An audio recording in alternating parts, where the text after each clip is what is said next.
આટલી મોટી મધમાખી, અરે બચાવો રે!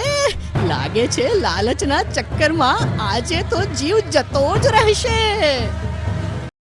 આ વાર્તા છે બે ખેડૂતોની, હરજીત અને એકજીતની. બંને મકાઈની ખેતી કરતા હતા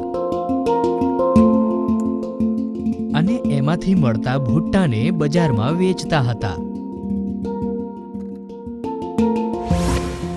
ભુટ્ટા લઈ લ્યો, ચટપટિયા ભુટ્ટા લઈ લ્યો, ભુટ્ટા લઈ લ્યો, ચટપટા ભુટ્ટા લઈ લ્યો. આવી રીતે સવારથી સાંજ સુધી બંને ભુટ્ટા વેચતા અને જે કંઈ પણ કમાતા એ સાંજે ઘરે લઈ આવતા. હરજીત સ્વભાવમાં ખૂબ જ સીધો અને ભક્તિવાન માણસ હતો. એ જેટલું પણ કમાતો તેનાથી સંતુષ્ટ રહેતો. પણ એકજીત લાલચી અને કપટી હતો. તે હંમેશા વધારે ને વધારે કમાવાનો પ્રયત્ન કરતો. આટલા જ પૈસાથી મારું શું થશે? બસ 2 ટાઈમના રોટલા મળે છે. જો કોઈ રીતે આ હરજીત અહીંથી નીકળી જાય તો મારી આવક બમણી થઈ જશે. ઝડપથી આનો કોઈ ઉપાય કરવો પડશે. આવું વિચારીને એકજીત બજારમાંથી કોઈ દવા લઈને આવ્યો અને રાત્રે ચૂપચાપ હરજીતના ખેતરમાં છાંટી દીધી, જેનાથી થોડાક જ દિવસમાં હરજીતનો પાક ખરાબ થઈ ગયો. ભુટ્ટા લઈ લ્યો, ચટપટિયા. એટલે હરજીત આ વખતે ભુટ્ટા વેચવા ન ગયો. ચટપટિયા ભુટ્ટા લઈ લ્યો. અને આખા બજારમાં એકજીત એકલાએ જ ભુટ્ટા વેચ્યા. બમણા પૈસા! હરજીતનો શું રસ્તો કાઢ્યો છે! વાહ એકજીત વાહ! અને એકજીત દર વખતની જેમ હરજીતનો પાક દવા નાખીને ખરાબ કરી નાખતો. એક દિવસ એકજીત હરજીતના ઘરે ગયો અને હરજીતને કહ્યું, અરે હરજીત ભાઈ, કેમ છો? તમારો પાક તો બહુ સુકાયેલો દેખાય છે. ધ્યાન નથી રાખતા શું? હરજીત બોલ્યો, શું કહું ભાઈ, બધું જ કરીને જોઈ લીધું, પણ કઈ સમજ જ નથી પડતી કે શું તકલીફ છે. એકજીત નાટક કરતા બોલે છે, ભાઈ તું માને કે ન માને, પણ મને લાગે છે કે તારા ખેતરને ખરાબ નજર લાગી ગઈ છે. પણ તું ચિંતા ન કર, મારી પાસે તેનો ઉપાય છે. સાંભળ, ગામની બહારના જંગલમાં એક સાધુ રહે છે. તે પોતાની શક્તિથી બધી ખરાબ નજર ઉતારી નાખે છે.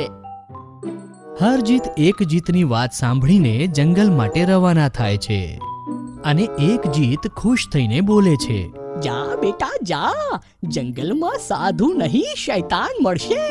બબ્બર શેર શૈતાન. હવે આખું બજાર મારું અને તારું ખેતર પણ મારું. જંગલ ખૂબ જ ગાઢ હતું એટલે હરજીત તેમાં ખોવાઈ જાય છે અને ભગવાનને યાદ કરવા લાગે છે. હરજીત દિલનો સાફ અને સીધો માણસ હતો, એટલા માટે ભગવાન એક ગોવાળના સ્વરૂપમાં તેની સામે પ્રગટ થયા અને ગોવાળ કહે છે, અરે ભાઈ, આ ગાઢ જંગલમાં શું કરે છે? અહીં ખૂબ જ ખતરો છે. હરજીત ગોવાળને બધી જ વાત કરે છે. હવે ગોવાળ બોલે છે, આ જંગલમાં તો કોઈ સાધુ નથી, પણ તારા ખેતર માટે મારી પાસે એક ઉપાય છે. આવું કહેતા તે ગોવાળ હરજીતને એક દવાની પોટલી આપે છે અને સમજાવતા કહે છે, આ દવાને તારા ભુટ્ટા પર છાંટી દેજે, તેથી તે મોટા મોટા ભુટ્ટામાં બદલાઈ જશે. અને હા, એક વાતનું ધ્યાન રાખજે, વધુ લાલચ ન કરીશ.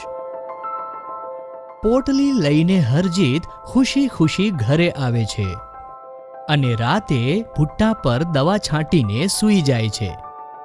અને બીજી સવારે જ્યારે તે ઉઠે છે ત્યારે નવાઈ પામી જાય છે, કેમ કે હવે એક ભુટ્ટો એક માણસ બરાબર જોઈન્ટ ભુટ્ટો બની ચૂક્યો હતો. હરજીત જોઈન્ટ ભુટ્ટાને એક લારીમાં નાખીને બજારમાં વેચવા માટે જાય છે. લઈ લ્યો ભાઈ, જોઈન્ટ ભુટ્ટાની ચટપટી ચાટ લઈ લ્યો, એકદમ મજાની ચાટ લઈ લ્યો, હરજીતની જોઈન્ટ ભુટ્ટાની ચાટ લઈ લ્યો. આવા અદ્ભુત જોઈન્ટ ભુટ્ટાને જોઈને લોકો હરજીતની પાસે આવવા લાગે છે. ત્યારે જ ભુટ્ટો ખાઈને એનો સ્વાદ જણાવવા માટે એક મહિલા બોલી ઉઠે છે. વાહ હરજીતભાઈ વાહ, જોઈન્ટ ભુટ્ટા જોવામાં જેટલા સરસ છે તેનો સ્વાદ પણ એટલો જ સરસ છે. આવી વસ્તુ ન તો કદી જોઈ છે અને ન તો કદી ખાધી છે. આવી રીતે લોકો આવતા રહેતા અને જોઈન્ટ ભુટ્ટાના ખૂબ જ વખાણ કરતા. અને હરજીતને પણ હવે ખૂબ કમાણી થવા લાગી હતી. હવે હરજીત હંમેશા 2-4 ભુટ્ટા પર દવાઓ છાંટી તેને જોઈન્ટ બનાવતો અને ખૂબ કમાણી કરતો. આ બધું જોઈને લાલચી એક જીતને બળતરા થવા લાગી. એક જીત બબડવા માંડે છે. આ મારા બેટા હરજીતે તો મારો બધો ધંધો લઈ લીધો છે. ખબર નહીં કઈ જાદુની પોટલી એને હાથ આવી છે. શોધવું પડશે. અને હવે એક જીતે હરજીત પર નજર રાખવું ચાલુ કરી દીધું હતું. તો એને આ દવાની પોટલી વિશે ખબર પડી જ ગઈ. એક જીત ખુશ થતા બોલે છે, અચ્છા, તો આ જોઈન્ટ ભુટ્ટાનું રહસ્ય છે. હવે આ પોટલી તો જશે મારા ઘરે. અને આવું વિચારીને એક જીત દવાની પોટલીને ચોરી લે છે. હવે એક જીત મનમાં ને મનમાં ખુશ થઈને બોલે છે, આ હરજીત તો માત્ર 1-2 ભુટ્ટાને જ જોઈન્ટ બનાવે છે, પણ હું આખા ખેતરના ભુટ્ટાને જોઈન્ટ બનાવી દઈશ. અને આ બજારમાં જ નહીં, આખા દેશના બજારમાં મારા જોઈન્ટ ભુટ્ટા વેચીશ. શેઠ એક જીતના જોઈન્ટ ભુટ્ટા, એક માત્ર જોઈન્ટ ભુટ્ટા. અને આ બધું વિચારી એક જીત આખા ખેતરમાં દવા છાંટીને સૂઈ જાય છે. અને બીજી સવારે એ ઉઠે છે તો નવાઈ પામી જાય છે. એના ખેતરના બધા જ ભુટ્ટા જોઈન્ટ થઈ ચૂક્યા હતા, પણ એક જીતના આખા ખેતરમાં દવા છાંટવાના કારણે મધમાખીનો એક મધપૂડો પણ જોઈન્ટ થઈ જાય છે. અને એક મધમાખી એક ભેંસના જેવડી થઈ જાય છે.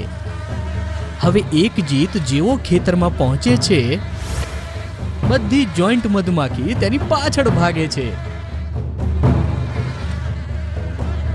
એક જીત ગભરાઈને ભાગતા ભાગતા બોલે છે, અરે બાપ રે, આટલી મોટી મધમાખી, અરે બચાવો રે. લાગે છે લાલચના ચક્કરમાં આજે તો જીવ જતો જ રહેશે.